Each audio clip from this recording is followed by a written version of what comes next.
right, so we're here with Mike. We're here backstage. Mike from Killswitch Engage. Yeah, this is not a stage, as far as I can tell. It's a backstage area. But we're gonna talk a bit about your new album and like the bass part, because bass is important. I love bass. We all love bass. So, Mike, the new album, it's great. I absolutely loved it. I love it. When I saw the video for the Signal Fire, I was like, oh, a new video. I gotta check this out. And I got the absolute goosebumps from seeing that video. Like when you saw Howard grabbing the microphone, I was like, oh my god, is that? Yeah, it was such a huge fanboy moment for me to see that video. Really love it, and I love the production of the album. So, what did you use in terms of bass gear for the album? Let's see, bass gear. I usually use my MDB4 model through Ibanez. Which has Seymour Duncan pickups. It's a Jazz and P, so it sounds a lot like a Fender, kind of really attacky. Yeah. And I use a pedal called a Rusty Box. It's kind of a boutique pedal that I turned Adam onto, Adam who produces our records, and he's been using it ever since. 4 or 5 years now. He uses it for every bass that he records. It's just... it's aggression in a box, man. It's very in your face and angsty and pissed off, and I like it. You can hear every note. That's awesome. So did you go direct with that, or did you use any amps, or? Went completely direct. I'm not positive what he reamped with. Usually he uses an Ampeg cab and re-mics it, but I'm not positive. I never even asked. But the process was a little different than most records on this one. So we were touring and recording and touring and recording. So I thought I'd save time and do all my bass tracks on the road, which is the first time I ever tried that. We were on tour with Anthrax, so it was fueling my aggression and my emotions daily, listening to those guys and then playing in the dressing room, and then on off days we would do it in the hotel rooms. I thought I was saving time. Little did I know it was going to take almost 2 years to finish the record, so I could have done it the normal way.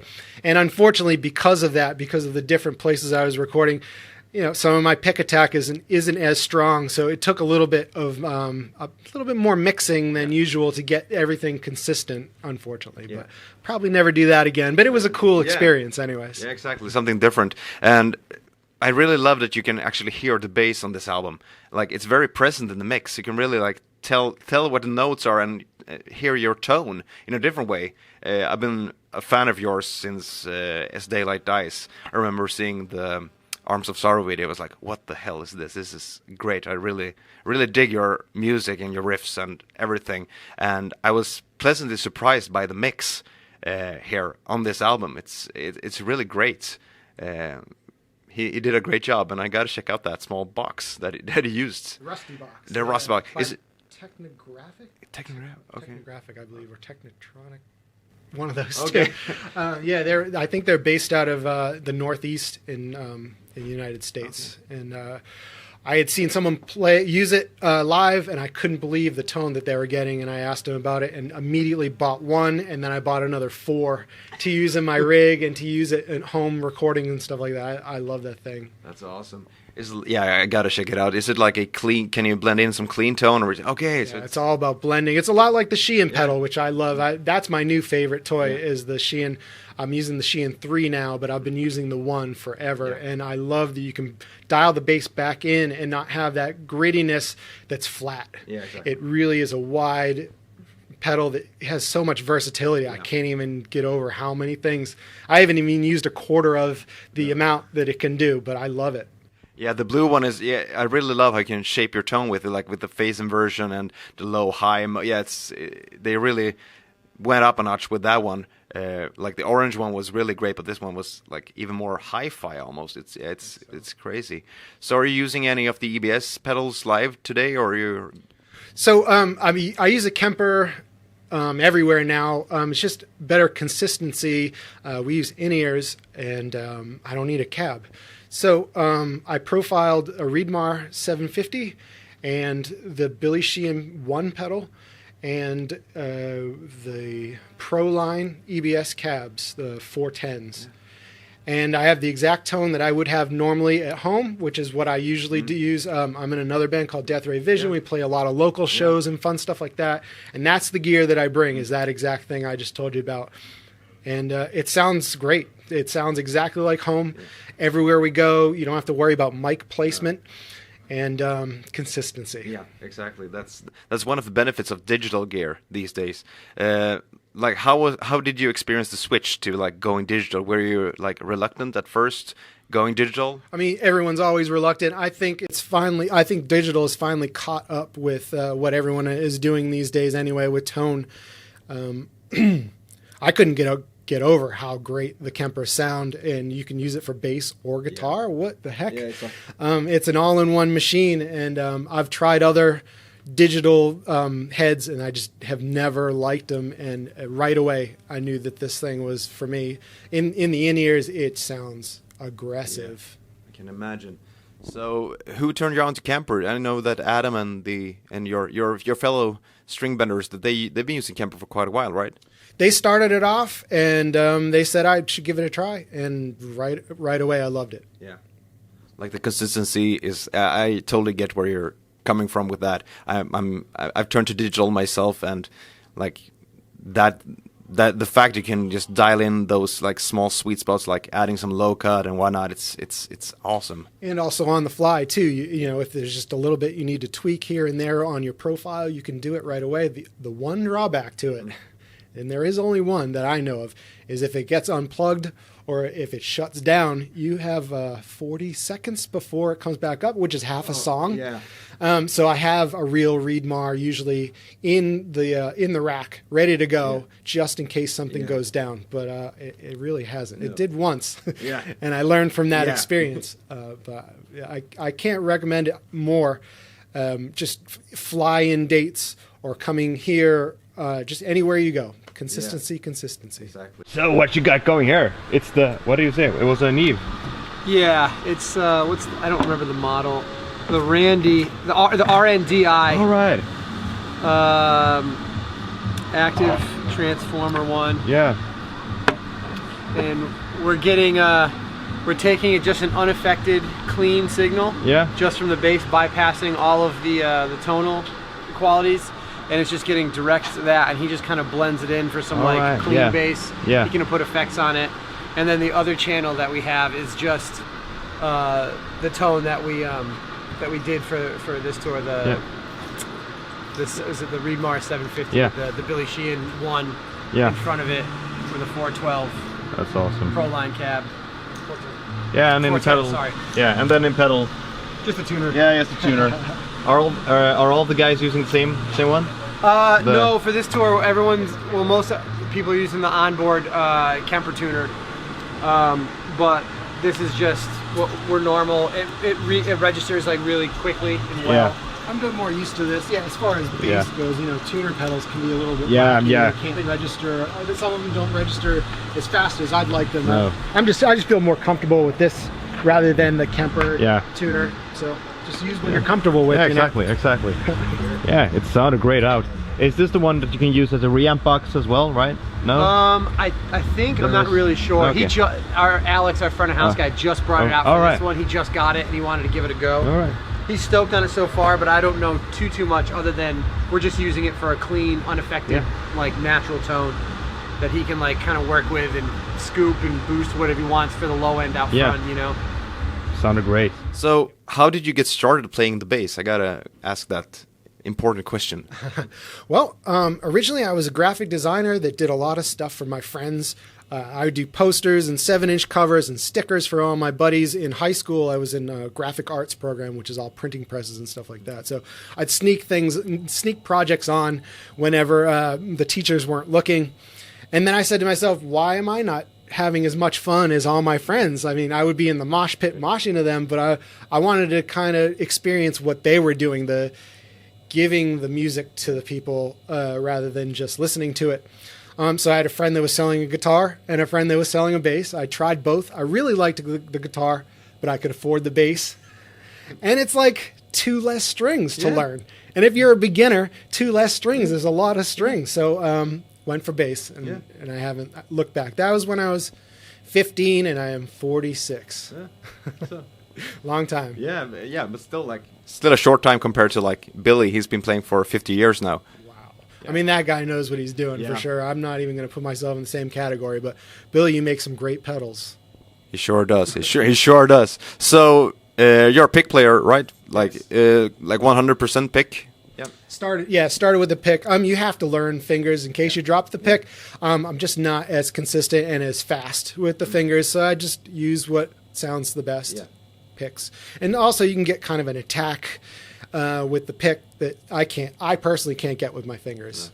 Exactly, and you get that, like, you sync up better with the guitar players, I find, when you're using a pick with, like, the kind of music that you're playing in Killswitch Engage, which is very, like, riff and, like, stop-and-go riffs and stuff like that. Very, very sterile and exactly on, or it's not right. No, exactly. So what were your influences, like, growing up, like, learning the bass and whatnot? Man, who doesn't say Steve Harris? Yeah. Oh. Who doesn't say... I mean, Steve was the man and still is the man. Such a great player, such good feel, such great writing ability. I mean, Cliff Burton, who doesn't love what he was doing for Metallica? Some of the best stuff Metallica's ever done was with Cliff in the band. And I really appreciated his style and just some of the playing around with some of the parts that he was doing that was non-intrusive. That's kind of my gimmick, is I don't want to step on anyone's parts, especially if it's someone else's demo and song. I don't want to ruin their song for them. So I really try to accentuate what the guitars are doing and then play around when I can. Yeah. So I saw a t-shirt on your Instagram just today, the no autotune, no backing tracks and whatnot. I really like that approach to music, because metal these days is pretty congested with, everything's on tracks and like lighting rig and everything is running off MIDI. So how, like, on stage with Killswitch, there are no backing tracks whatsoever. Is that right? We have intros, which isn't a backing track. We don't do. We have no nothing that I can think of. Let's see, no metronome. Okay.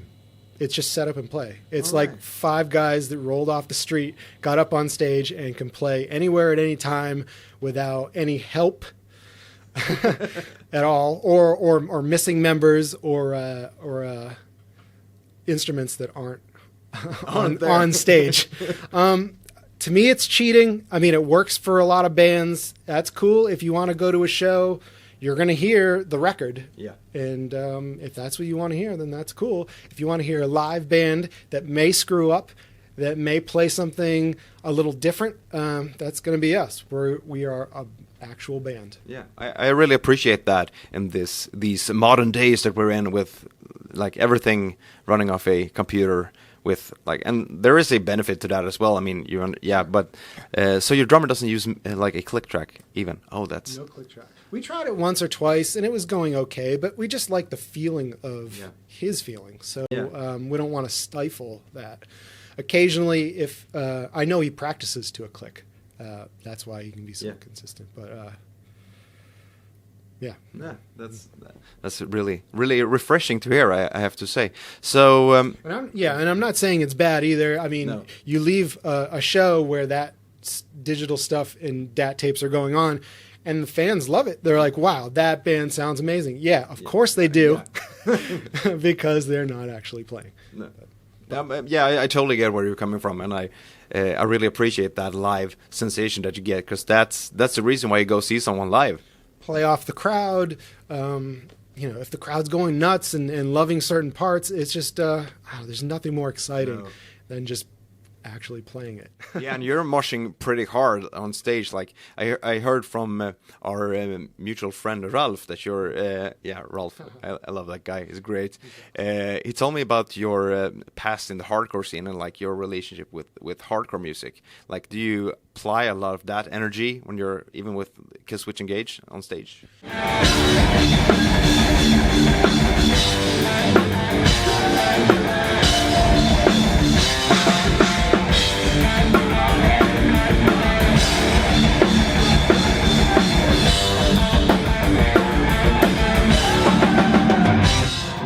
I absolutely apply all that stuff. Yeah, I grew up in the hardcore scene, going to shows my entire life. I loved it from the beginning, and it felt like a community within a community. And I loved that camaraderie that you get from hardcore kids, and I've definitely kept that whole mindset my entire life. When I'm on stage, I just let the music kind of throw me into a frenzy and just have fun with it. And it's exercise. It's probably the only exercise I get. I'm a graphic designer, so I'm sitting down, basically I have a chair growing out of my ass my entire day, and then I get like an hour and 15 minutes of gym time. Yeah. And I can let loose, shed a little weight, you know. So I'm up there saying to myself, okay, let's lose some weight. Let's do this. Let's go. And you know, it's basically like, it's like being a cheerleader for the band. You know, you get kids into it. Yeah. They get psyched too. And then it's like, we just like when everyone participates. Yeah. And you can't have people participating if you're not participating. Exactly. Like standing like the ox. I mean, and he got on fine. But I mean, yeah, I appreciate a lot with your live show. I suddenly realized, but yeah. And that's not taken away from people who just stand there either. You got to play your instrument too. If you jump around and it sounds like dog shit, then it's probably not a good idea to be jumping around. Yeah, you should work on the choreography a bit more than. Yeah, exactly. Doing the accept moves. So how did you end up with EBS? I talked to JC from Danko Jones Band back this summer when it was actually pretty warm outside here in Sweden. And he told me about his story with EBS. And I'm curious, how did you end up with EBS? I believe we were on tour with In Flames. And I was with Ampeg for quite a while. And the relationship just started to get a little hairy. They weren't returning calls anymore. So I felt like it was probably time to move on. I loved Peter's tone. Oh, my God. Steamroller tone. Amazing player. And I couldn't get over how good his gear sounded. I asked him about it. I even tried it out a little bit. And lo and behold, all of a sudden, Ralf was at a show. And I said, I got to get into this. I got to try this out. And I have never looked back. I love the gear so much. It's amazing how many people don't know about EBS gear, especially in America. And I feel like I'm turning a lot of folks onto that stuff. That's awesome. Yeah. And Ibanez, how did you end up with Ibanez? What were you playing before you went with Ibanez? Originally, I was using a Gibson Thunderbird, which I loved. It was my favorite baby ever, but the necks always snap. They're really fragile. I broke it twice, and both times I thought I was going to start crying because it was my favorite bass of all time. So I said, this is not tour worthy anymore. Put it away. Went out to a guitar shop. This was while on tour. I had broken it, so I needed a bass for the next day. Tried an Ibanez Ergodyne bass, which is it's sort of a metal wood composite, and it was nice and light. I could kind of flip it around and do everything, and not be worried that I couldn't play because maybe it was too heavy or whatever. I just felt really comfortable on it. We were on tour with Shadows Fall at the time, and Paul, the bass player for Shadows Fall, I used his Ibanez. I think it was an SRX 700. And loved it. And he said, well, let me hook you up. And he hooked me up from then on. Or he hooked me up. I talked to those guys, amazing people over there in Ibanez. They are my favorite, besides EBS, one of my favorite sponsors of all time. They just take care of me. They're so cool, very nice. Anything I ever need, they take care of. And I've been with them since 94? No. 2004. Yeah. 2004. Oh my God, 94. 2003, 2004, something like that. Yeah. And they started putting out signature models of mine, which is amazing. It's like being a pro skateboarder and having your own pro skateboard deck. It's the coolest thing ever. My original basses were designed after the SRX 700 because I really liked the stock pickups in that bass and through neck. It was amazing. And then they had talked about having this Destroyer model come back.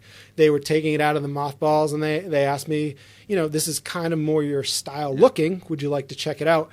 And I fell in love with it. It felt like my old Thunderbird. It was not too heavy like the Thunderbird. The neck didn't fall down every time I let go of it. It had a really good balance to it. And with the switch of the pickups, I was sold. It was it's my favorite bass I've ever played. It sounds a lot like a Fender, but it's an Ibanez. Yeah, it's an Ibanez. It looks great, like the white color and whatnot. Like the inlay, you designed the inlay, right? Yes. Yep. It's the same inlay I've been using since the first one. This is my fourth one is out now. We're currently working on the prototype for number 5, which is really cool. Like I said, Ibanez is awesome. That's it's awesome. So cool. Yeah. Keeping it fresh every year with the new. Yeah, that's awesome. Can we check your basses out? Yeah. Just, a quick. Watch the scars and whatnot. Yeah. This one's not too banged up. No. This is the current main bass for this tour. It's just the Seymour Duncan quarter pounders. Yeah. PJ setup. And then on the back. Yeah. Here's exactly. that. Yeah, that tone pops. Yeah. Oh, it's a bolt-on. Okay. Cool. Yeah. A bolt-on. A bolt-on. Yep. Not a Michael bolt-on. No. Well, it could be. It's a Michael. Yeah. Yeah. There you go. Yeah. And then the backup is identical. And this one's a little more thrashed. Yeah. This used to be the number 1. You can see some like Oh yeah. pick smash. Some scratching there. Yeah. But it's the same thing. Yeah. A little more beat up in the back Yeah. and stuff. But yeah, this was the main, and then we got that one as a second, so we moved this one to as the backup. Beautiful bass. Are the necks still? Are they still finished, or do you sand them down? Oh no, we don't do anything as far as that. The only thing that they come pretty like stock, like ready to go. Yeah. We do a little bit of like pickup height and like kind of tilting and stuff like that, and then it's kind of weird depending on when we get it. Sometimes there's really no rhyme or reason. Sometimes the volume and the pickup selector are swapped. Okay. So we just have to flip them. That's the only thing. But other than that, it's identical, and just like the input there. All right. Is it like a seamless pickup blend, or is it like? No, it's like all the way forward is just the P, all the way back is the J, and then you can feel like the little notch in the middle. Yeah, there's a notch there. Yeah. Yeah. So, but the cool thing is like you can feather it like and just kind of bleed in a little bit of this or a little bit of that. The way we run it live is just straight up in the middle, both pickups on full, and then just the tone knob all the way all the way to the left. All the way crank. Yeah. All the way home. Yeah. Awesome. Knocked it all the way down. Yeah, cool. That's it. Thank you so much. There was I think 2 tone knobs in the MDB4 and a volume and then a pickup selector. A pickup switcher. Yeah. Needed the pickup switcher, needed the volume, didn't need anything else. Yeah. So I put it in the cavity. That's the only kind of difference, I guess. Okay. With that, but. Yeah. What strings are you using, and what gauges do you have? DR Strings, another great sponsor. Been with them since probably around 2004. Time flies. Today, 2004, 2005, DR has always been my company. I really like the way their strings sound. I use a really heavy gauge. I snap a lot less strings, tune a lot less. It's 120, 95, 75, 55. Yeah. It's pretty thick. Yeah. And you're mostly in drop C, right? In like some standard, like up, pitched. We got D tune songs and D drop C tune songs, and then there's a B dropped song on the new record. But other than that, we kind of stay in that realm, so it's easier for us to tune on stage. We don't have to give our guitars to anybody and hope that they tune them right. Yeah. We can tune them real quick. Yeah.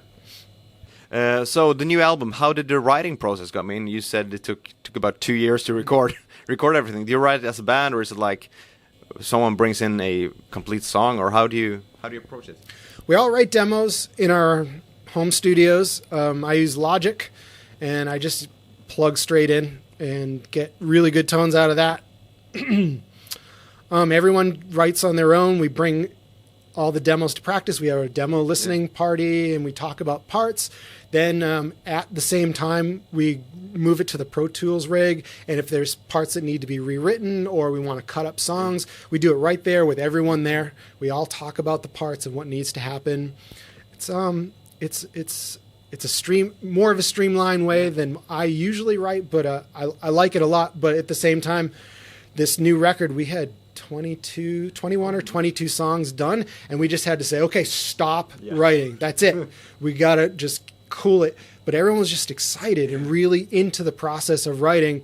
So we handed over that many songs to Jesse, and it kind of blew his mind.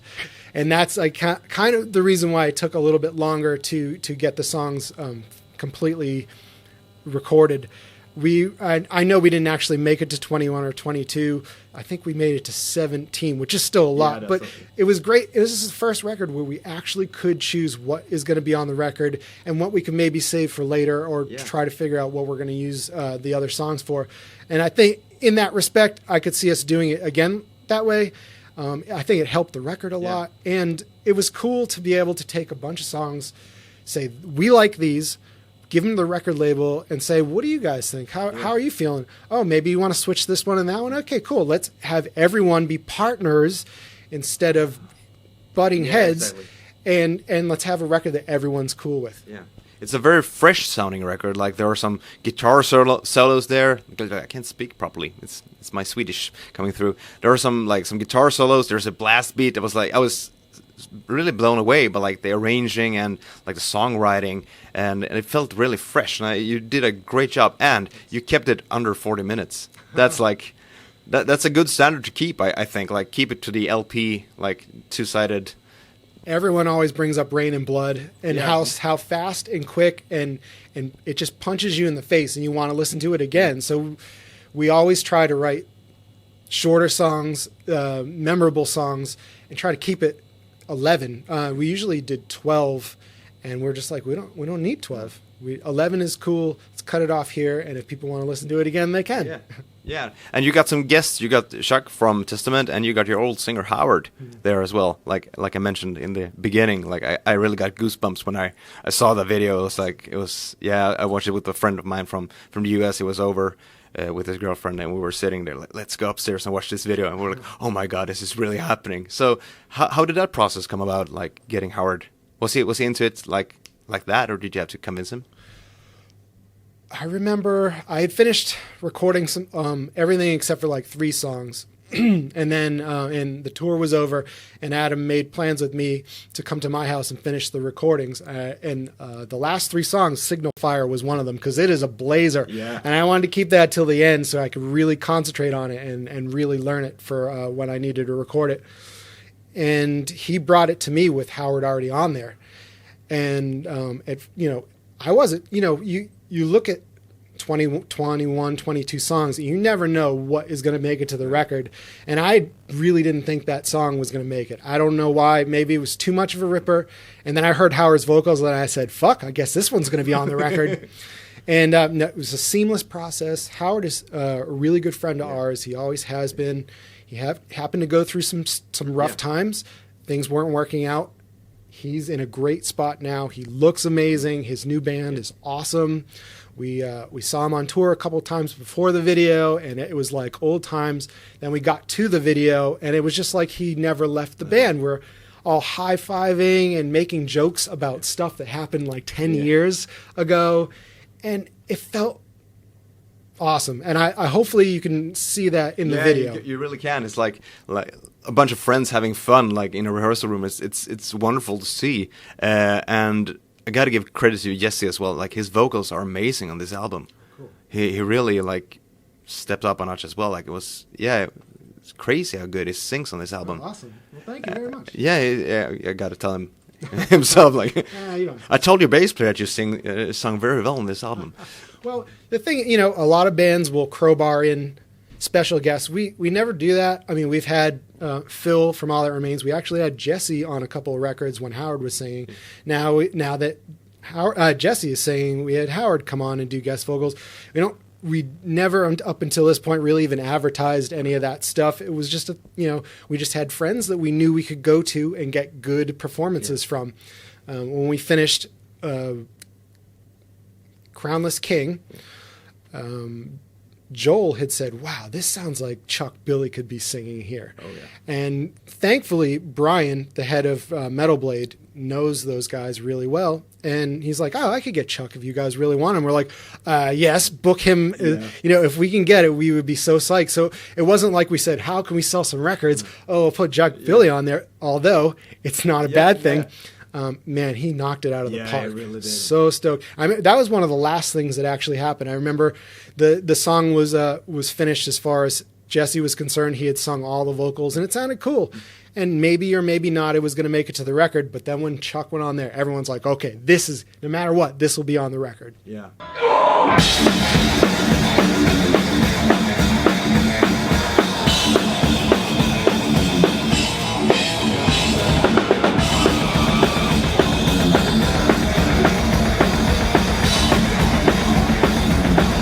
Some like odd meter stuffs as well, like I'm Broken Too, like the 7 riff on that one. It kind of felt like the first time I discovered your band when I listened to the album, like the Daylight Dies vibe that I got. Like, you know how it is when you're like 19 years old, you discover music, like, oh my god, this is great. So yeah, thank you for making such a great album. And hopefully we can go to the stage and check out your gear in real life. Yes. And say, look at this dent. I got this when I hit the guitar player in the head with my bass. Well, there's not a ton to look at. I don't have a cab. I do have a bass, and I do have a head, but we can check it out. Yeah. Currently, they're moving everything together and getting a sound check ready, but we're going to do it. We're going to do it, hopefully. Thank you, Mike. Thank you.